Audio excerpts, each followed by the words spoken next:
Introducing Minor Wisdom Quintet. 1, 2, a skidadidadoo. Minor Wisdom. So a few times now, I have actually recorded an intro for this week's podcast, and my conscience keeps getting the better half of me, so I'm going to make it shorter and sweeter. It's been about a 10-minute intro, but I know last week I had a pretty long one, so first and foremost, I hope everybody is safe and recovering from this very crazy week that we had with the snow and the ice and the power outages and the water outages and the boil water and all that kind of stuff. I've got to tell you, I don't know if I signed a really good deal with the devil or if I'm just blessed, but we weren't affected at all. My family wasn't affected one bit. I suffer from anxiety, so my sleep was affected quite a bit because I literally stayed up wondering when the power was going to go out, and it never did. And so for those people that suffered through this, my heart goes out to you. We did open up our doors to some friends and such to see if they needed a warm place to stay. But it's either the two kids under 10 years old or having two dogs or me or whatever it is, but nobody took me up on my offer. So it is what it is. But again, my sincere, just kind of, I guess, my heart, not my sincere heart, just my heart goes out to those people suffering through this, broken pipes and such. In all seriousness, let me know if you need help, because my wife and I are both rather skilled at the drywall world. I just patched up part of the drywall that my dog chewed out, which is new to me. That's never happened. Apparently that's a thing. It's there are no critters in the wall, no nothing like that. I feel like we would smell it by now or have heard it, but they just are chewing at the wall, and that's weird. So I did patch that up, and pretty good at drywall. We did that at our old house when we flipped that bad boy, so just let me know if you need anything. I posted something on Facebook, as some of you listeners might have seen, regarding if you are competing or your opinions on competing. I don't want to get into all of it. That's why I had a 10-minute intro that is now going to be reduced to just a couple of minutes. But I do want to say one thing about it. Everybody has their opinions, and everybody has their right and their wrong, and everybody is doing what they think is best for them and their students and their community. And that's the right answer. Do what you think is best for your students, your community, you, yourself. You do have to be a little selfish sometimes. I'm fully on board with that. But I will say one thing that in regards to that, that's kind of paralleling that.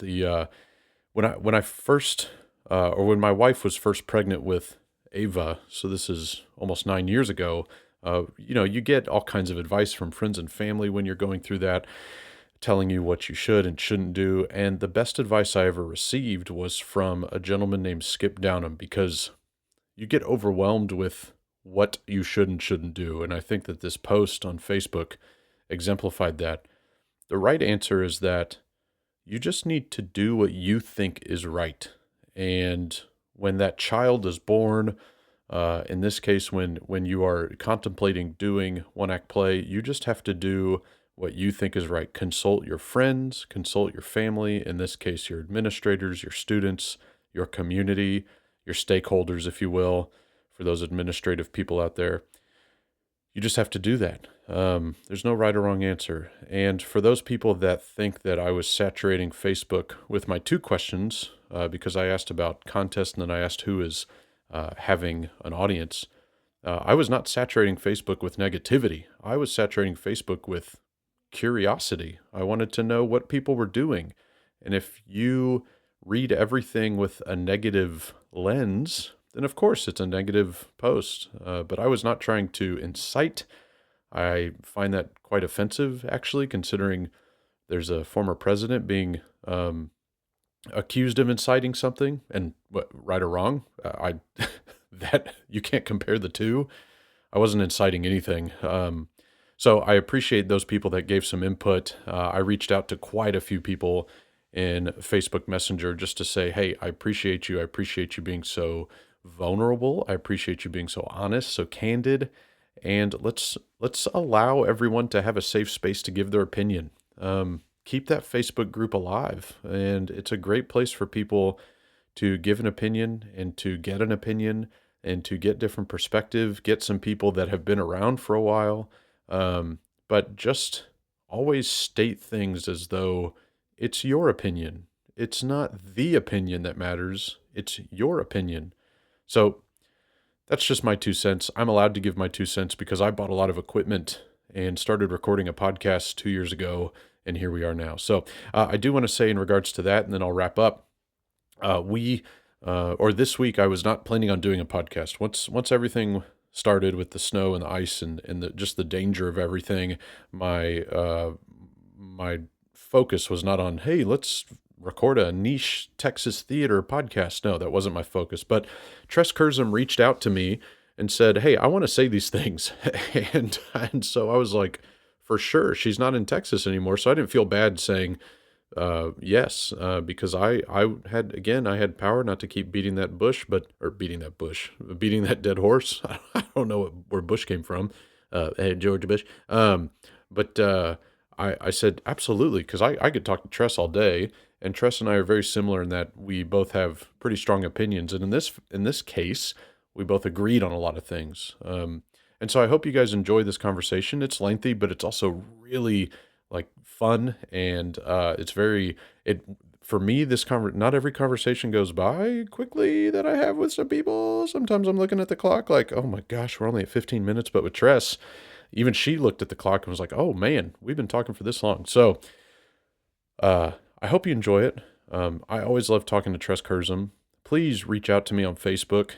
Be my friend if you want on Facebook. Friend me if you want. I know a lot of this group is more of a Facebook group. You can reach out to me on Twitter at Mr. Blake Minor or Minor Wisdom Pod.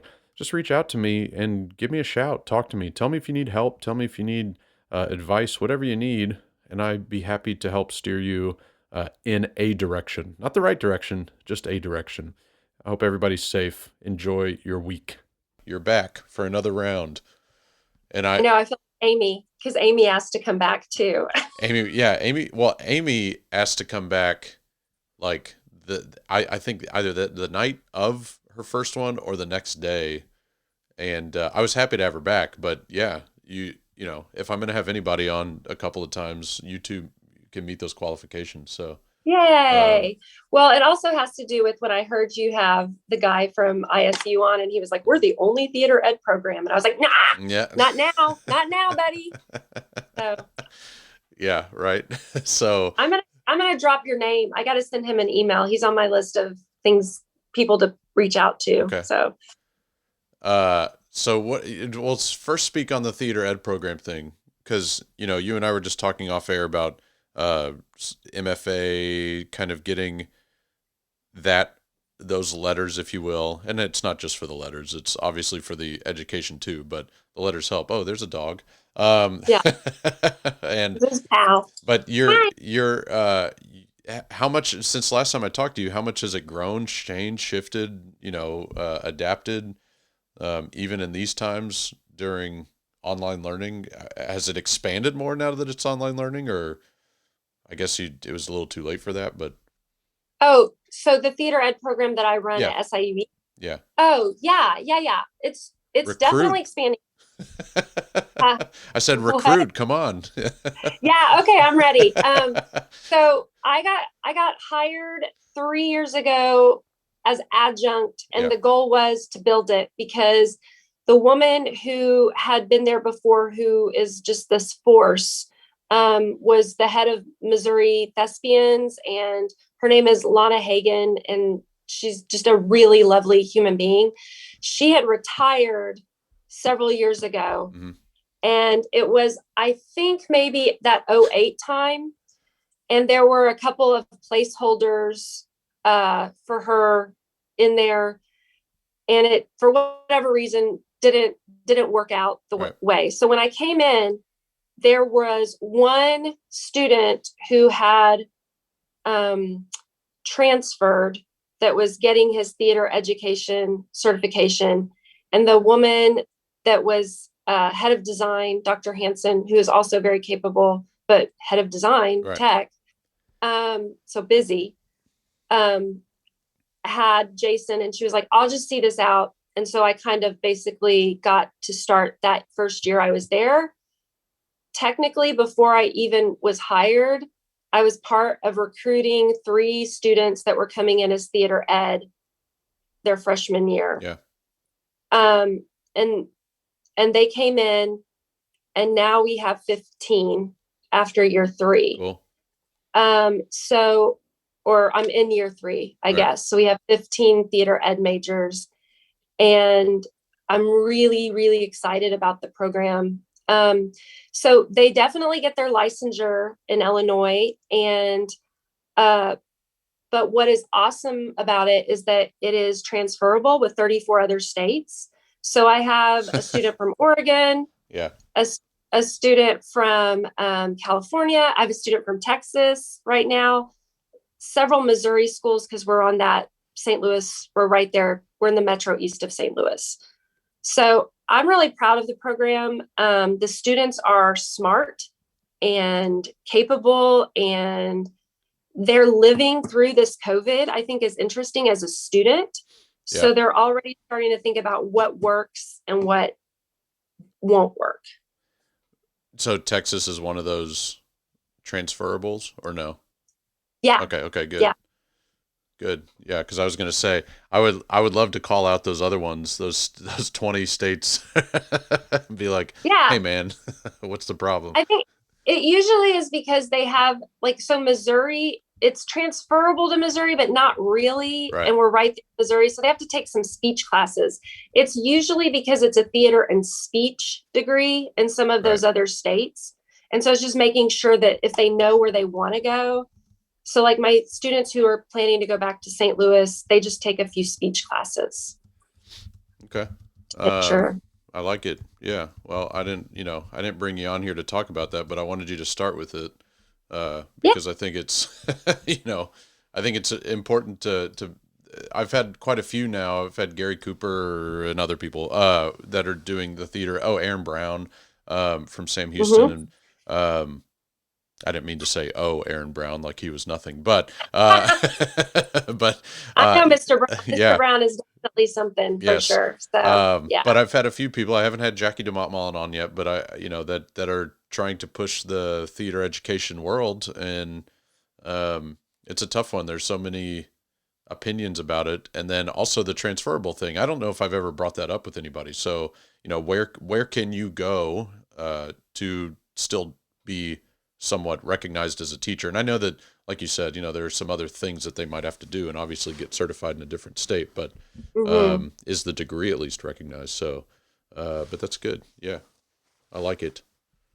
Yeah. And I think the thing about theater education is that, and we're seeing this now, about what's going to stay, what's going to remain from the way that we're producing theater right now. And if we want to have a solid foundation for our students who are going to be performers and design tech students as well, or dance, there have to be theater educators, and there have to be good theater educators. Because for every really awesome theater educator, there might be a couple, right? Yeah. That we would prefer not to be working with students. I've never really asked this to anybody, but is there something unique, and not necessarily something that you offer at SIUE, but maybe at some point you will, but is there something unique that is brought into the world of the theater education program compared to just a theater education? Does that make sense?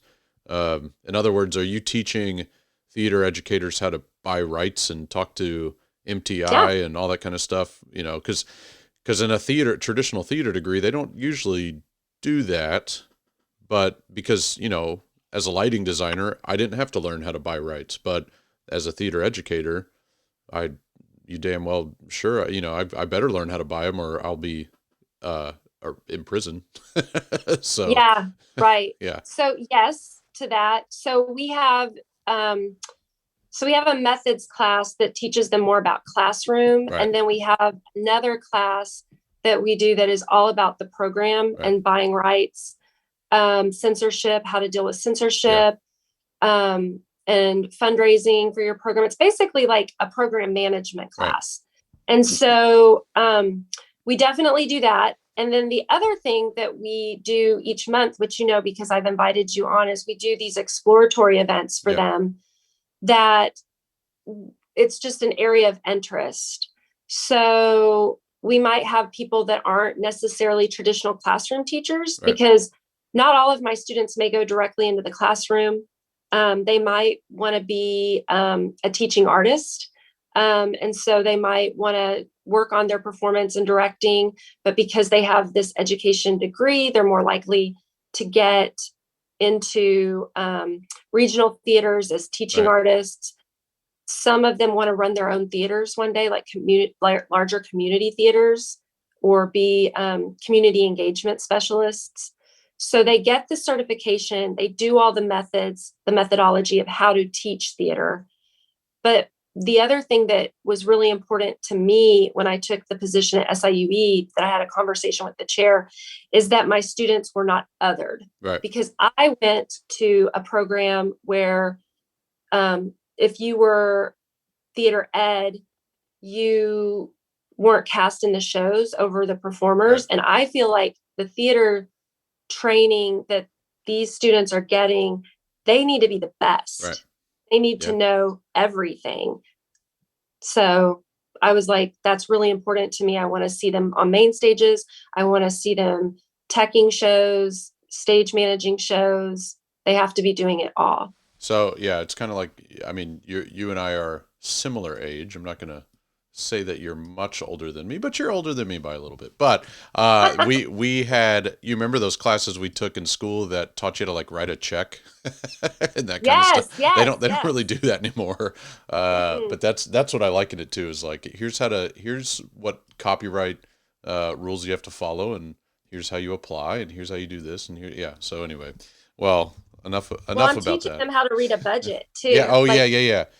Because I got that paperwork and I was like, what the heck is this? Like, I don't understand how to look at this budget line and figure this out, and bus money and this money. And not just read it, but also abide by it. So, that's a whole nother, those are two different battles. But anyway, I can read Hebrew, but I don't know how to use it and what it means. But all right, well, let's get into the meat of this. So like you said, you Amy Werniged, and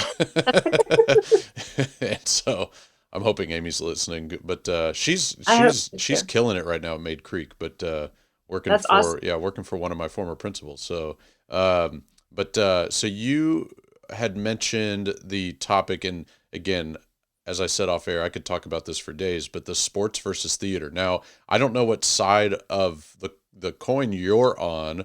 I'm assuming we are of similar opinions here, but you were very general with just saying sports versus theater as in the arts. And so I want to know, what is it, what you got to say, what you got? I might surprise you. Okay. And so right. I said this because one of my students, she's a design tech student, and she reached out to me to help her with her capstone project, which is about funding for how she said when she sent the email to me, I'm just so angry that a lot of school districts support sports more than theater. And I said, I will absolutely be your person, but you might not like what I tell you. And so we had a phone conversation, or Zoom, whatever, she and I said, here's the deal. I am so sick of hearing theater kids say, the sports get all the money, or they don't care about us. And the teachers who perpetuate that through their own either saying it or not shutting it down or not supporting the kids in sports. And there's a whole lot of reasons where I think we fall short. And I can certainly talk about like some tips in terms of communicating. I am from a small town. in Texas. And I was a 3-sport athlete and did theater because we wouldn't have had enough people, to do things. And I loved what sports taught me. And I think sports taught me how to be an amazing collaborator. Now, that is not to say that if you're not athletic and you personally don't like sports, you love theater and you found your home, that's awesome. I teach those kids a lot. That's sort of like my business, stage play. I usually find kids around 3rd to 5th grade whose parents are like, yeah, they're not going to play soccer anymore, or whatever. So I get that, but I don't think that we should negate what sports teach the kids. And I don't think you can compare the money situation at all. They're two very different things. And I can talk about why. Yeah, if you want. I do want to hear the why from your perspective, but I'm, and I'll be brief because this isn't about me, and I think I've said it before, but especially right now, I'm getting very annoyed with a lot of educators and their idea that if sports can do it, we should be able to do it, or if sports isn't doing it, we shouldn't do it, this kind of idea. And part of it, very basic example, which I know people they can get mad at me, not you, Tress, but the mask debate, we shouldn't have to wear masks on stage because the athletes don't have to wear masks when they play. Now, do I think we should wear them or not on stage? I'm not going to give my opinion on that. Do I think we should stop comparing it to somebody that's sprinting 50 yards back and forth and huffing and puffing compared to a love story happening on stage that they're not breathing nearly as heavy or sweating? No, those are two completely different comparisons. I don't think that we should be saying because basketball doesn't wear a mask, we shouldn't have to either. They're two completely different things. You're not going to go to the beach in 30-degree weather, even though there's still a beach, it's just, Right. Anyway, yes, please speak on it. Yeah. They are different. They're fundamentally different, and they teach similar concepts, but I think theater is unique. And so what I told this young woman about her her capstone project was what she needed to do was research. She needed to come up with a list of questions for coaches, for theater teachers, for students who are in the arts and are athletes, for parents of arts and athlete kids, and to find what does theater offer that sports doesn't. That's the first step, because we know that that discipline, is there. And I do think that in collaboration and teamwork, but there are some unique differences. And so when you can identify what the differences are, then you can kind of talk about that and you can communicate to people why you need what you need for your program. But if you just say, they always get this money, it's not going to work. You're never going to get more money. And let me tell you why. It's a numbers game, right? So you think about a football stadium and how many people can a football stadium seat, right? On a Friday night, everybody goes to the football stadium. Those are ticket sales for them. You also think about how many people are on a football team.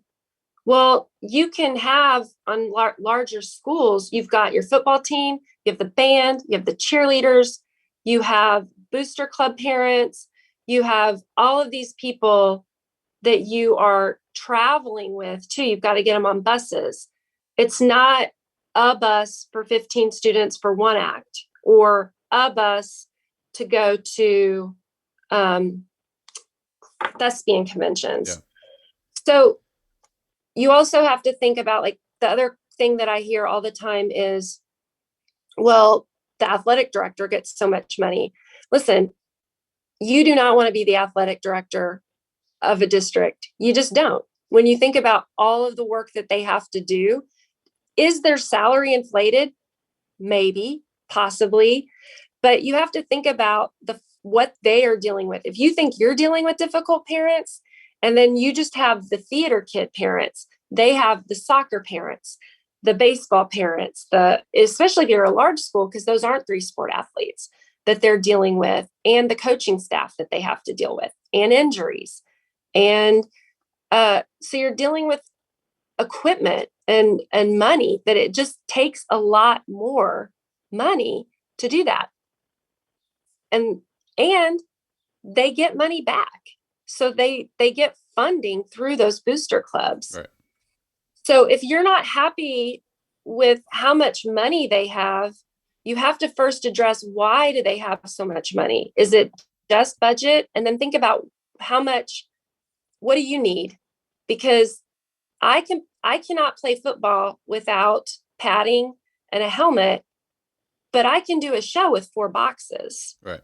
And if I'm doing a really good job, I don't even need a space, right? Found theater. Some of the best theater I've ever seen has been in found spaces. Right. I'm not saying what we do doesn't matter. I'm saying that you don't have a leg to stand on in terms of the money. So how do you get the money? That's the question, because you need the money. Right. And this is what I teach my students. If you are not supporting the sports programs in your school, you're already at a disadvantage, because there are coaches there that are going to have students for you that will let you have them for rehearsal, or you need to borrow some equipment because you want to do the wolves. I don't know what it is, but they're still your colleagues, and you should still be collaborating with them outside of just the fine arts department. And so the best way to do that is to let them know that you care about their program, and then they'll care about your program. So if you have a pep rally, it's so easy to reach out and say, hey, can we do some kind of skit or something, the drama club, and then they'll announce they've got this show, whatever.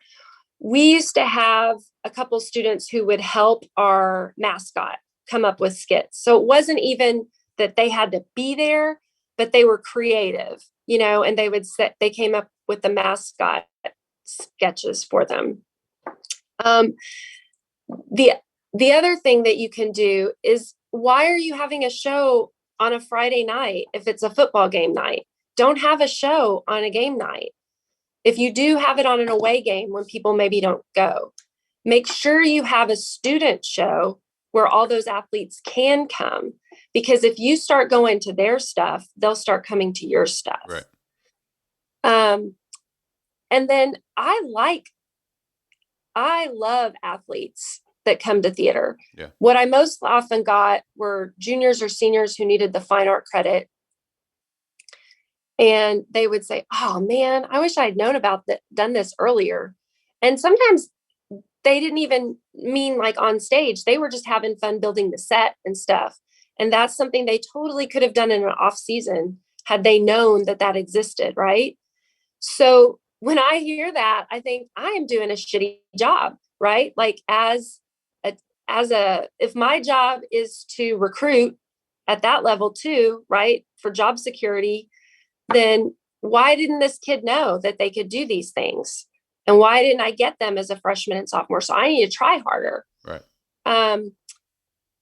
So if you have coaches who teach an elective that is a choice, one of the things that you can do for recruitment also, if your rooms aren't super crowded, so nobody gets treated worse than the art teachers, right? I call them the redheaded stepchildren of the fine arts, because they think, oh, they can just sit down, so we're going to shove a ton of people in there. Right.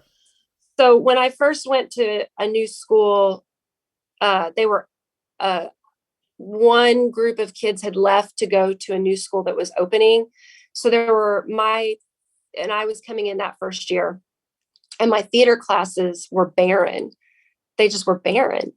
But the art teacher was like beside herself, stressed. And so I said, hey, can I come and just see if some of those students the first couple of days of school want to come and try out my class? Because of course that first week you're doing all the fun ensemble building theater games and things like that. And she said, yeah. So I would go in there at the top of every hour and say, hey, I'm Miss Kurzym. Does anybody want to go try theater with me? Just see if you like it. You're not required to change, but you can. And then they would go with schedule changes, some of them, and she was so grateful.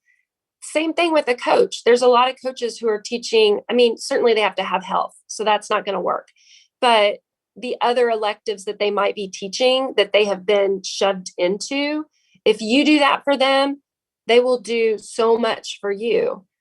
And so you say, come to the show. I would have guest spots sometimes in a show where it was like a walk-on part and put coaches there. And you put coaches in there because then all their athletes want to come see them on stage. Yeah. Yeah. So I think and it just makes me so mad because if you are a sports kid and you're sitting in there and you're already nervous about maybe being in a Theater 1 class and what that means, because maybe your counselor threw you in, and the first day or later, maybe even somebody says something about, we only get this, or they only care about sports here. And the theater teacher doesn't say, well, if we think that, let's change that. Instead of, I know. Well, if you're a sport kid, you're like, oh, they don't value what I do. She doesn't value what I do. This isn't a place for me. Right.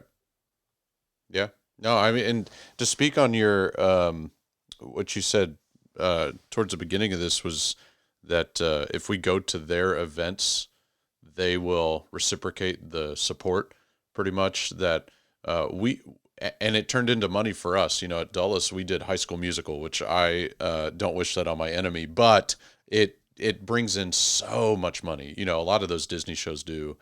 And we had quite a few athletes in the show. And the only reason we were able to secure those athletes is because we had been so supportive and continued to be supportive afterwards. But we had been so supportive beforehand that the coach was like, yeah, sure, have these kids, these days, this time, we'll figure out the schedule. And there was very little conflict.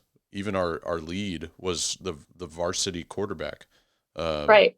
And that turned into a lot of money for the department because of what you said again, even regarding, and I know you mentioned the coaches cameo, not so much the kids, but sometimes there are those kids that can cameo that are the popular kid in the school that, oh, this kid's in the I didn't even know this kid liked to be on stage, and now 20 of his friends are sitting in the audience. So there are, I guess it's kind of a marketing thing as well, but it's being intelligent and smart about knowing your community, your school, also going along with the whole schedule your shows, look at the football schedule to find out when you should do your shows. I always did a show during the off week, during I don't care if it meant that I only had 4 weeks of rehearsal. What it was going to do was sell out our black box shows, or, do a pretty good audience for an improv show even, because kids are wanting to do stuff on the weekends. They want to go somewhere. And so if it's school related, their parents are going to support it because they know it's not, little Timmy's house, rave party happening at, so it's being smart. And I like what you said about if you don't like it, change it. What are we going to do about it? It's training the community too, right? Because what you said about just a second ago about having those other kids come in to watch the popular kid or whatever, if we are really true to the pedagogy of what we're supposed to be doing as theater educators, we are also supposed to be training a community of advocates for theater and theater goers. So not everybody I can't possibly touch everybody in my classroom and train them. But if I can touch the community of people and the school community of seeing plays and being good audience members, and they write a check someday for somebody, that's huge. Yep. Because they value it. And they understand it. So like we would sell when I was at a small school, my hometown, actually, again, a lot of those students were on the dance team and the band, so they were going to be busy on a Friday night anyway. But the ones who weren't, we had our flyers there and we sold tickets at the football game for the show. Yeah. Because it's about making sure people even know you exist sometimes in some schools, right? Yep. Now, I understand that you want good things, like you want money for a new board, a new lighting system, a new auditorium. But the only way that you're going to get those things is if you get community people who are going to vote for the bonds into your space to see that you need it and the quality of work that you do, and then communicate that to them in a curtain speech, in a handout, in a Broadway Cares type bucket at the end, whatever you need, you have to be smart about it. Yeah. And it's, I like that too. I'm thinking about the space I'm currently in, where they put on some very good productions, but they've always had bad sound quality, and it's not always their fault. They just haven't had the money to buy new sound equipment. And so now that's the goal of our boosters. We need new sound equipment. We're always in this space. These shows are phenomenal, scenery, lighting, whatever, but the sound is always suffering, and it's not operator error. It's the quality of the technology. And so it becomes, like you said, getting the people in the space. And it shouldn't just be this is another kind of like thing that is a pet peeve of mine, is it's not just your auditorium as the theater person. Right. So figure out who else uses that auditorium that needs sound. Yeah. Dance needs sound. They want good sound. Administrators, right?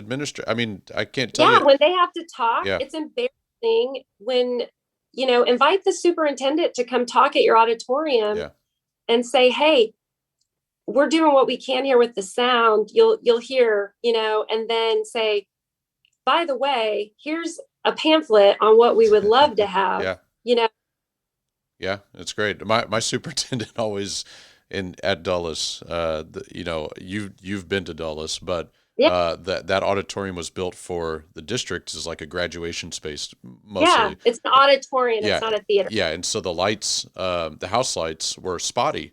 They didn't light up. It didn't flood the space, and so that was one of the things he made sure that I knew needed to be on the bond. That the space needed to be well lit.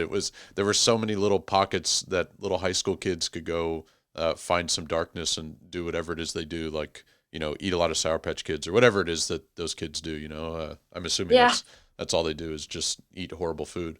But most people don't like to pay taxes, but if they know it's for education and they know where it's going, and you've trained your community, right? Yeah, it's an easier sell than some of the other things. That's the key to fundraising too. I got, I was guilty of this in my first few years, but when you fundraise for a purpose. Don't just say, hey, we need money in the theater department. Well, what do you need money for? Like talk about exactly what it is. And I think that mindset has become, I think a lot more people are getting on board with that, partially because of the different websites that they have. And I know, speaking to Corey Kelly, because we mentioned him earlier, he's the one. Now I'm blanking on what it is. The crowdfunding. GoFundMe. GoFundMe. He might be the CEO of GoFundMe by now, but he was so big on that stuff and did really well, was very successful, and always said, you've got to have a purpose. You've got to have something you actually need, because people want to see. If you just say, I need money for the theater, you're not going to be able to prove that you spent that money on X, Y, and Z. So if you say, we need new microphones, well, now you can take pictures of these kids with a cool microphone on their face that's working really well, or a video or something, and it proves to the buyer, hey, their money went somewhere, went to something very specific. So that makes me think of two things. One, Julie Ryan and Paul Schaefer over at Kerr, for years when I was clinicking them, every time she'd be like, we don't really have a theater. We don't have this. We don't have that. So a few years ago on Facebook, they built that theater in Alief, and I don't know if it's just for Kerr. It's attached to the school, so I'm not sure if it's like a PAC. I mean, it's ish. Yeah. Not every high school in Alief has a thriving theater department. So that's part of the But problem. But the space itself, yes, is used by the district. yeah, but it's attached to their school, and so they now can use it, right? Like on the daily. When her students walked in to that space, she recorded it. And I'm not kidding, I was crying. I was in tears. If I don't know if Julie, if like you can get a link to that or whatever. But tears, because they were so incredibly grateful. And I just thought to myself, you need to make sure that it's not just the people that you know on Facebook that are seeing this, but the people who paid for that, because which are like the people who maybe never even come to a play that, you know, that are in your community, because it was just so awesome. And so it makes me think of that, like the taking the picture. And the other thing is, if you are in a big program and you have really good stuff, which I hope everybody has quality work, whether they have whatever their budget is, right? If you're asking for money and they're like, well, your shows are good, so you have to be specific about what you want, because your shows are good. They look good because you are resourceful. You're amazing. And you can work within your budget, but you want something special, or you want to take your students somewhere, you know, or you want, yeah, I mean, the sound and the light equipment is so expensive. The other thing I would say about that is you have to follow through. If you say you're going to get that thing, make sure that you can get that thing, because nothing is worse than thinking you're getting this new light board. You collect all this money and then you find out that that light board is not going to work in that space. And then you use that money for something else, because that will upset people. I hire a consultant.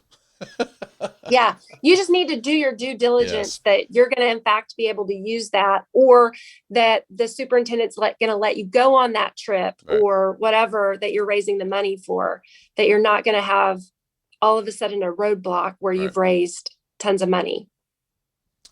All right. So you very sort of quickly glossed over this, but want to touch on it. But you, the topic of communication with colleagues, I'm intrigued by this.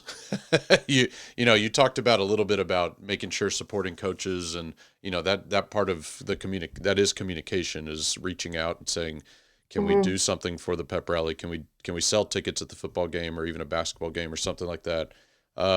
But those aren't your only colleagues. Coaches aren't it. It's the history department and science and math and the core subjects. So what is it about communication with colleagues that you want to speak on? Okay. So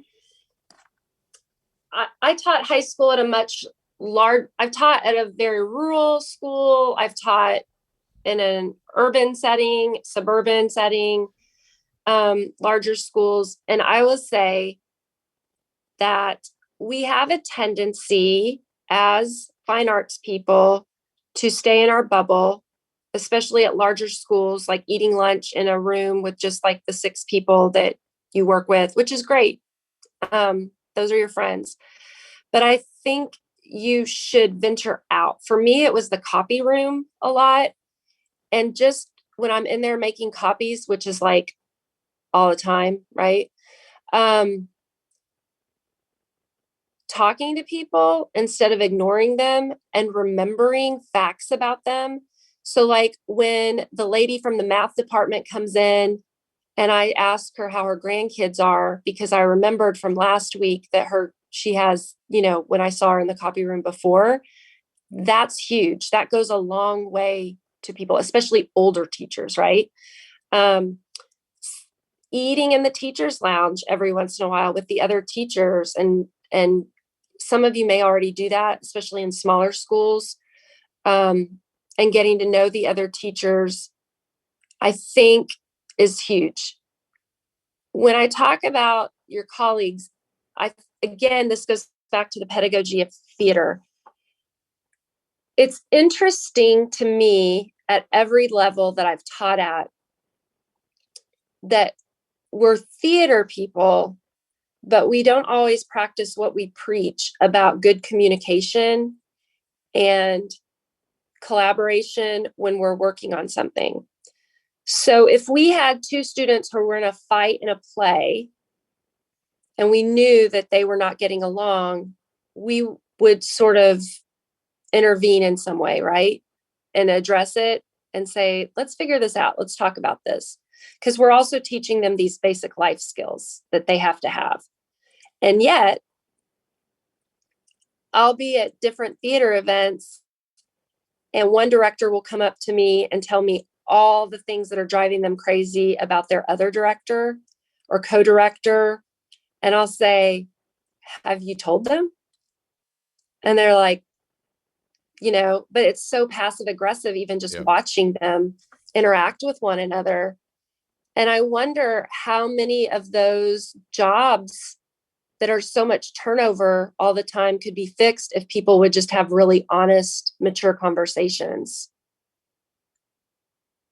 My most miserable year in education was probably my first year with Melanie Burke when she came to Dulles. But then it was followed by probably the 3 best years of my time in education, because I don't remember what it was. I think we just went out together. I think we just went to go get dinner or something like that. And I mentioned that I was raised by a Black woman named Esther. Like, that was my daycare lady. She's still like a mentor to me to this day. And that, like, because Melanie is a Afro-Latina, as she would always say, not an African American, but because she's not. Excuse me. But that, like, changed everything. And so it became now 3 years of constant, almost incest in I'm not even gonna try to say the word, but it became just communication all the time. Like, every day we had kind of a check-in, and to the point where it became kind of fun to test our kids to see what they would go back and say to the other director, because we would talk all the time, either via text because our offices weren't near each other, or just after school or whatever. And so we would tell a kid, "Hey, Tress, I'm not really liking the show choice that we're doing for next year. These are the ones that I'm thinking of." And so it became a game of, are these kids going to go back and gossip to the other director? Because we would check in with each other and say, what did little Timmy tell you today? Oh yeah, that's a really good point too, because kids pick up on, kids pick up on that, and they will use it to their advantage, like playing mom and dad against each other. Yep. And it doesn't even have to be those gender roles, right? If you roll your eyes or you sigh in a way, they'll start to do that about that other director also. Right. And that is not okay. It's undermining the collaboration. It doesn't work. Right. And there are going to be times that it just doesn't work. Like maybe you weren't part of that hiring process. Like, you guys just don't gel for whatever reason. And then it's time to leave. Right. But I think like anything, you can still leave without burning bridges. Right. And so, did you have those honest conversations? Okay, like, here's an example. People used to always say, because I worked with Brad for so long, Brad Cummins, at Austin High School. And people he always called us Lennon and McCartney. And we would also have words like Lennon and McCartney sometimes. And he would drive me crazy sometimes. But I was about to say I was self-aware enough, but I hate it when people say that they're self-aware, because the people who say they're self-aware are never usually self-aware. Not, yeah. But I know that I'm not the easiest person to get along with, right? And I also love constructive criticism. I love it. And so there was one time when we were at a show and I had been angry with him because he had not been showing up, and I'd not had a conversation with him about it. And I was becoming very passive aggressive in my communication with him. And the judge, because it was a UIL competition, we had advanced, and it was supposed to be like the happiest time for us, right? I think to state, if not state, region. And we were sitting there and they said, who are the directors? And I said, so embarrassing. I said, I am. We're co-teachers. This is my co-teacher. Yeah. And I was mad because he hadn't been there, and I felt like I had done all the work. Now, keep in mind, I had not filled out any of the bus paperwork. I had not paid any of the bills of money that I was spending like crazy and reimbursements. I was not doing grade checks. He was doing all of that work because it was stuff that he could do at home because he had 2 little kids. And we got back, the kids got on the bus, and I don't think he would mind me saying this, like having this conversation. Right. He sat down beside me and he teared up, and he was like, that really hurt my feelings. I want to be here. Right. I want to be doing this with you and the students. And I feel guilty all the time. And I am pulled all the time from home, from here, my own wants and needs. And it was so incredibly vulnerable. And we had that conversation because we had other conversations over the course of however many years we worked together. And this was obviously like pre-kids for me, but I understood marriage. I understood being pulled and wanting to be home, and frustration. And if a kid gets picked up late, you can't just leave them. It's not like, I can do that in college. That's kind of awesome, Yeah. Right. They lock up. I leave, they lock up. Yeah. So I show up, everything's set up already, unlocked. Yeah. But I heard that. Right. And I apologized, and we had a conversation about what can we do, and I had to start to see, it's just like any kind of relationship. There's a lot of stuff he's doing that I'm not doing so that I'm able to do what we do, and the quality of work is good. Yep. And also just really shitty of me to do that. And that was like hubris, and, you get better about age and teaching, and you learn. I've heard you talk a lot about your own ego, things as it shifts and changes, but you can't have any kind of relationship with people if you're not going to get down and be a little vulnerable at times and be really clear on what you need in that relationship. Right. I can't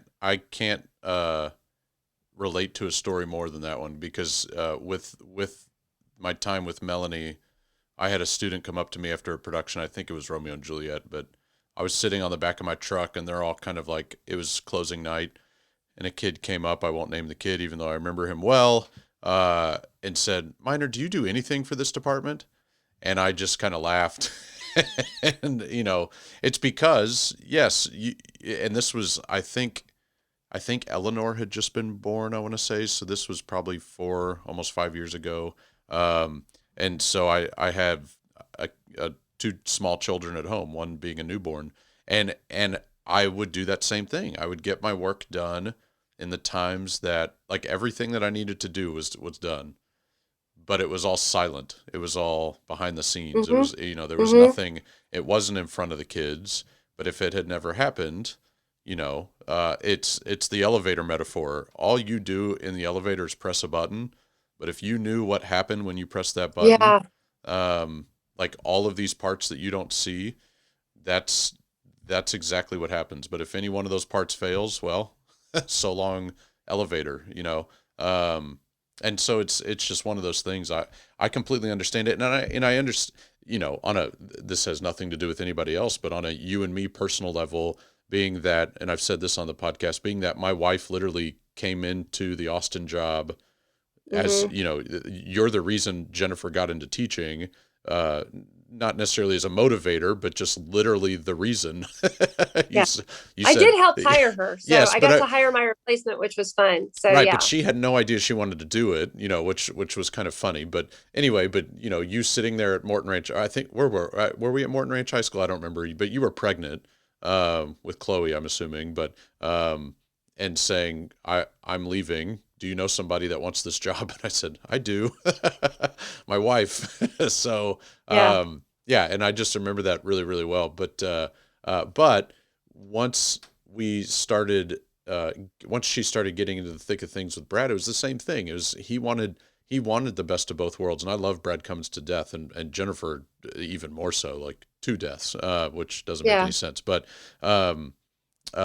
he wanted best of both worlds, and I'm not saying that that's just a Brad thing. That's a very common dynamic between two directors and two colleagues in programs, and it's not even just theater.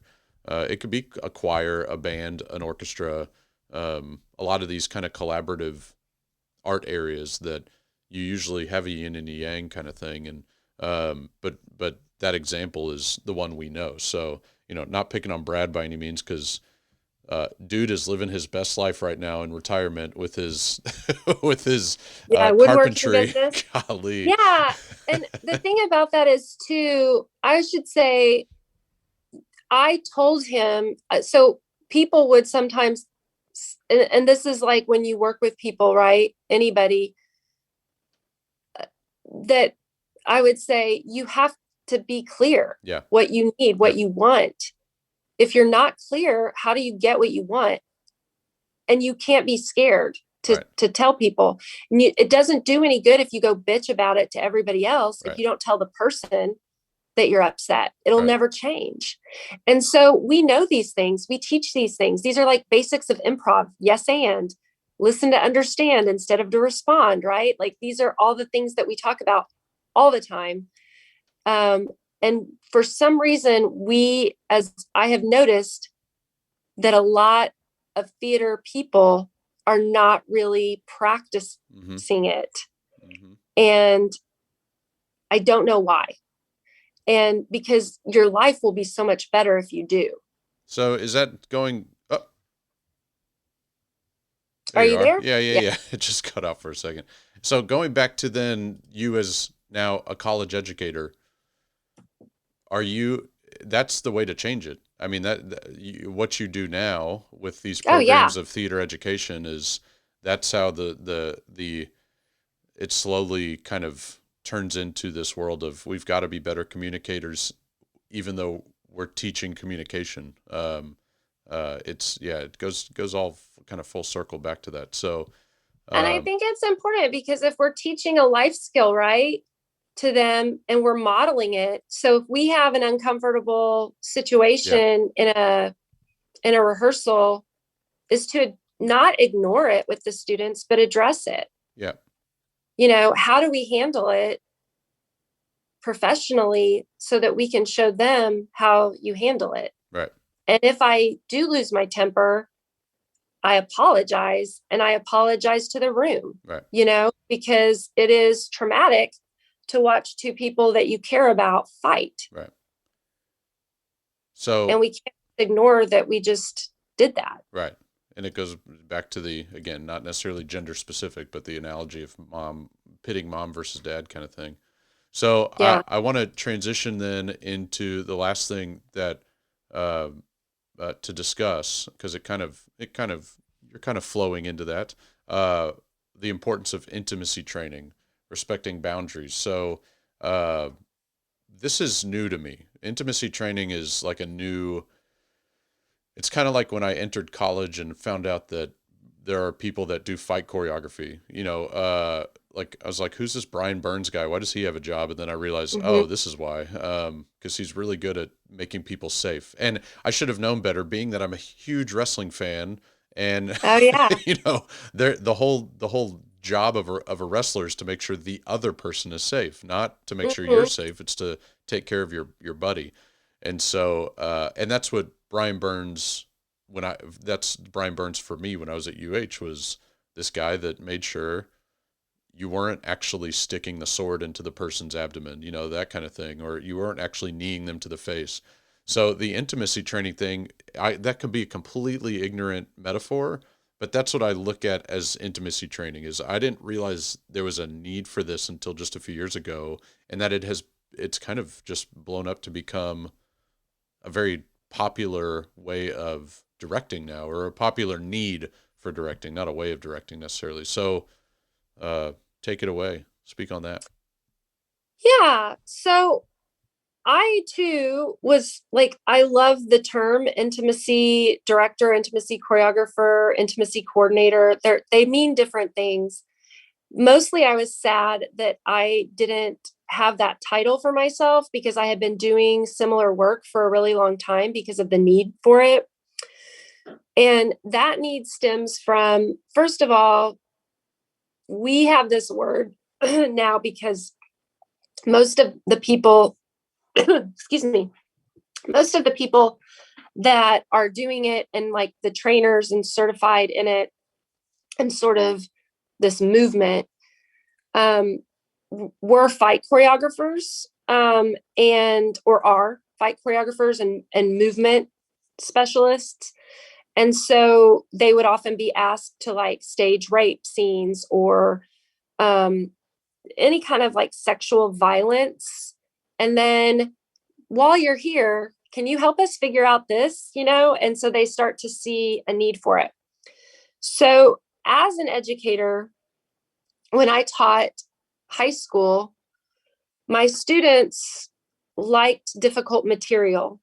And so I wanted to be able to do it safely, and I wanted to be able to honor where they were. Because again, kind of going back to that improv, actors will say yes to a lot of things that they're actually not comfortable with. And I knew for sure that if I'm training my students to go, some of them are going to go to pre-professional programs. They're not going to get coddled in any way at the time into those sort of relationships. And I knew they would feel pushed into doing some of the things that they maybe didn't want to do. So I basically gave them a bag of tools and tricks to use to make them feel more comfortable with their acting partners, and have conversations and communicate about it in a way that when they were in those positions or in those rooms, they could have autonomy, and take any kind of power back that they needed to. So that's how it started. It also started because they looked bad. Like they looked awkward when I was having them, do these things on stage. And I realized my training was always like, and now you kiss. And so I remember doing a scene with a scene partner of mine for film. And I knew this person for a long time. This was in college. And it was a kiss, this is what the whole thing was. It was like kiss scenes. That's what it was on the unit. So it already creates, when you see kiss scene, a little anxiety, right? And then they partner us with whoever they want. The teacher did, right? So I knew I was going to have to kiss this person because it's on film. And so we rehearsed the scene by ourselves in a dorm room, and I remember thinking by the time it was over, I think he likes me. Do you know what I mean? And he didn't. Yeah, right. But that's how showmances happen. Yeah. And people are willing to leave their entire lives for people that they've created this scenario because it feels real, because we're good actors. And so part of that was because we were creating the blocking. So if he wanted to do something, he was talking as himself, Like, I think I'm going to grab you here or touch you here. And so he wasn't talking as the character and using the wants and needs of the character. So, for instance, I think that Jim, the character, wants to seduce her. So, as the actor, I would like to do this. Is that okay? Mm-hmm. It just happened. We didn't have those conversations or communication. The other part that I realized when I was working with young actors is if I stage it, I take that away. Right. Because then it's never about, oh, this actor likes me because they put their hand here. So Tress walked us through like a dance. Step one, close distance. You know, I took away the sexuality part of it when I talked about their bodies. Not always. I will say, like, this is another thing, like with anything, your training gets better through time and it changes and shifts. So some of the ways that I've taught even within the last year have gotten better because of the training that I've been doing myself. So when I worked with middle school kids, we're not even talking about like sexual touch. We're talking about just a mother and a daughter. Yeah. And they don't understand. I mean, the relationship between, when I say touch her like she's your mother, well, I don't know what kind of relationship she has with her mom, if she has a mom. So what I used with those guys is pictures. I had tons and tons of pictures. Like, I called it the character wall, and we would use it for all different kinds of things. And I would say, go and touch a few pictures with your partner that you think look like a maternal touch or a loving touch in those pictures. Right. And then communicate with your partner if you're okay with being touched that way.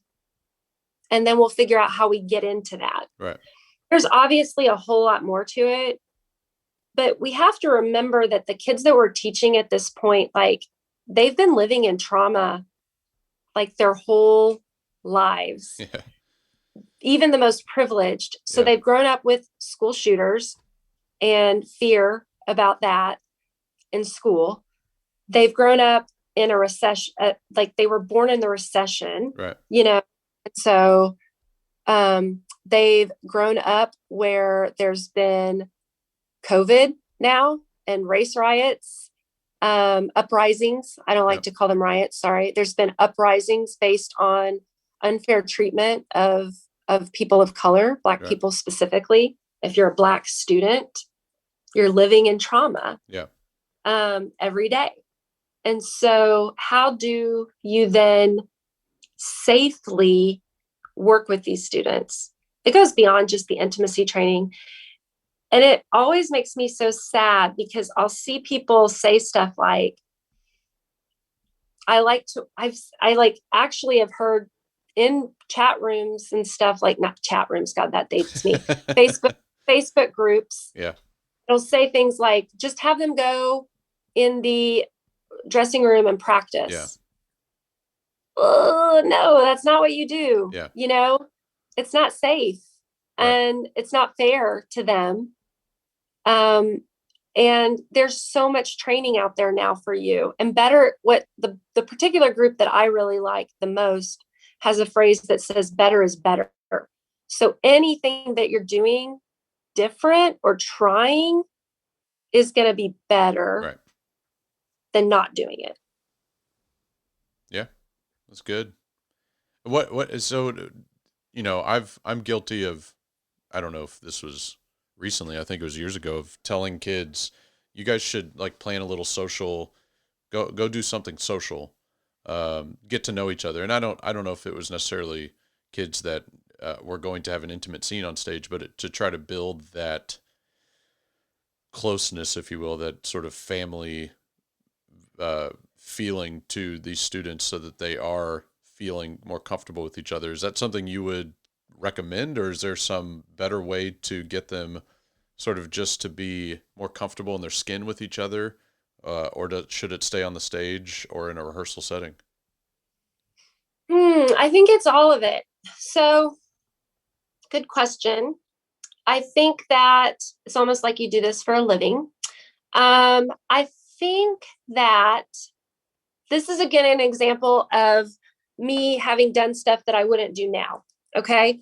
If it's a couple on stage, and I say just to the two of them, and I've done this before and I wouldn't do it now, you guys go on a date to the park, whatever, and spend time together.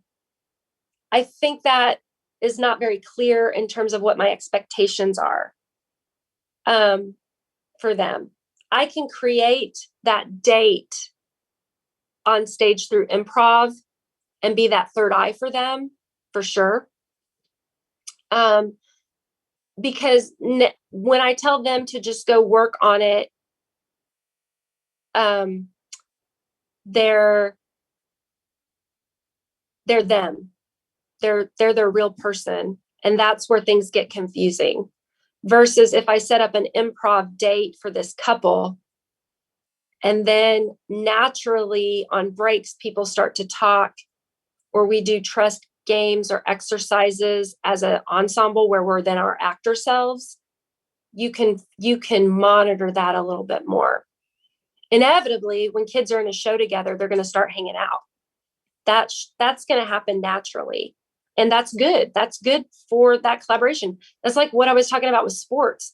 I loved bus rides because girls sports are different than boys sports too, because like when I played volleyball, we would sing, we would laugh, we would braid each other's hair, and then we would go kick ass on the court, right? It's the same thing I did when I was on a soccer team. But anyway, continue. You braided each other's hair. Loved it.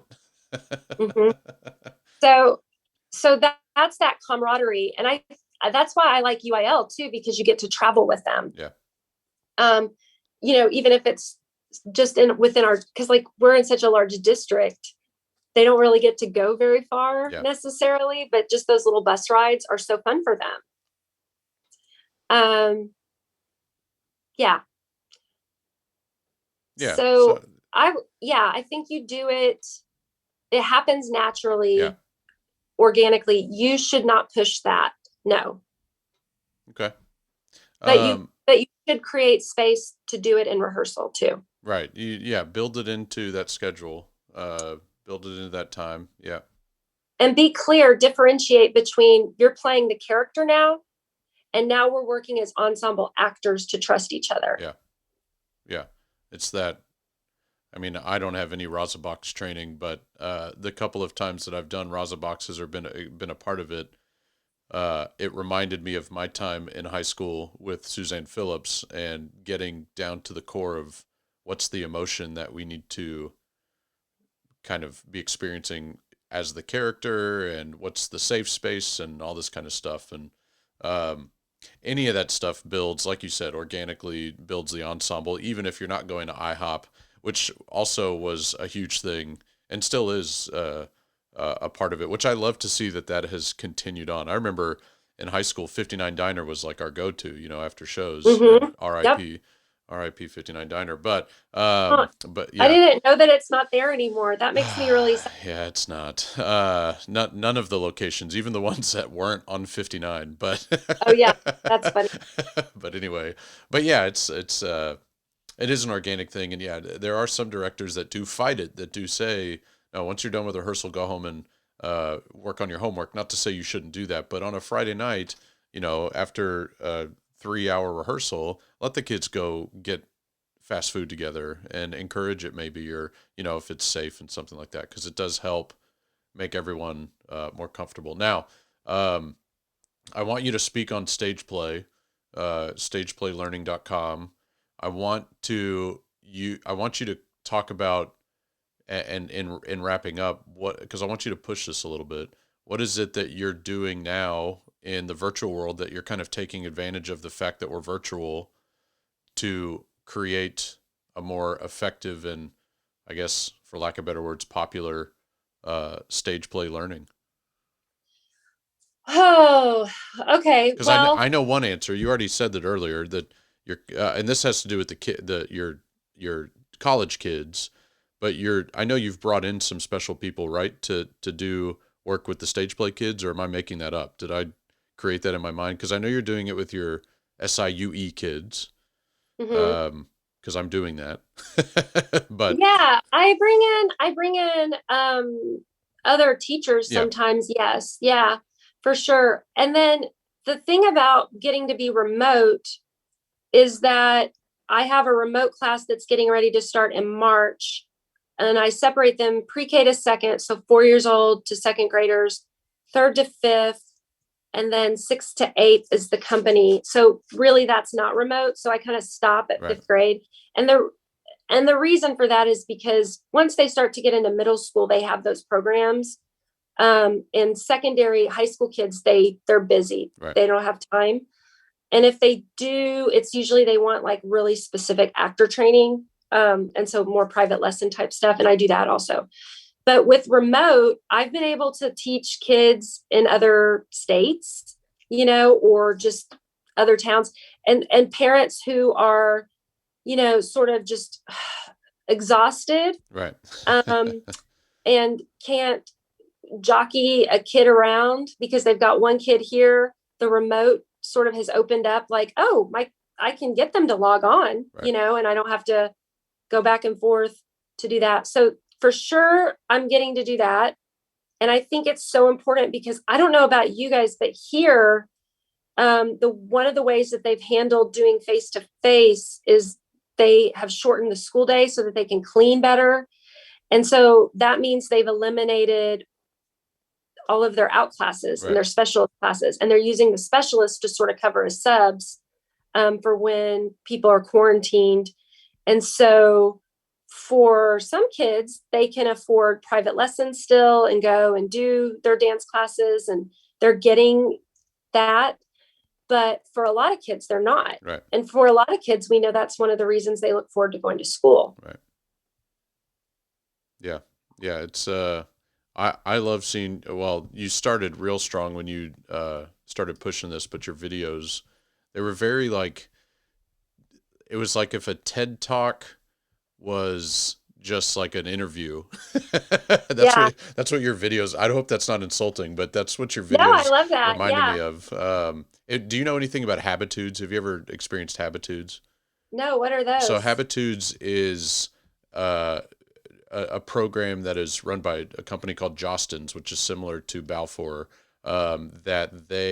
It's inspirational. It's an inspirational company, um, and they do a bunch of different videos and content and a lot of different lesson planning that are just there to kind of teach kids a different type of language that gets them to talk about positive reinforcement, and positive ways of learning and positive ways of having friends and this and that. And it's just a very interesting way of looking at things. But we do Habitudes at my school.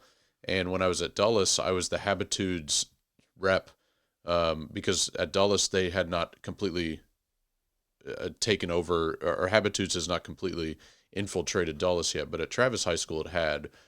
So at Dulles, I was the guy that was like, let me tell you about Habitudes. And it's just this great program that gets you to speak a different way of thinking. And it's the iceberg idea that you only see 10% of the iceberg, but there's Yep. the majority of the iceberg is underneath the water, and getting to know the kids and kids getting to know their friends and all this kind of stuff. But I say all that just to say that the stage play mode of thinking, the way that you kind of have, that I've seen online, because I've never been a part of your program yet. The way I've seen online, that it has that habitude feel, Hmm. where it's just kind of like, hey guys, there's more to it than just you're Romeo and you're Juliet. Like let's explore this stuff, and Yeah. that's what I really kind of like about it. So, but Yeah. It's very, I mean, I love Viola Spolin. And yeah, so very focused on sort of Spolin games and my own games that I've developed over the years of teaching and being a teaching artist before I was teaching in the classroom. And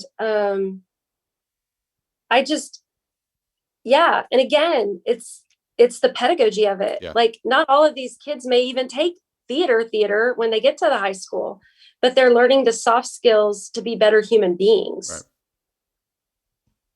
Minor wisdom.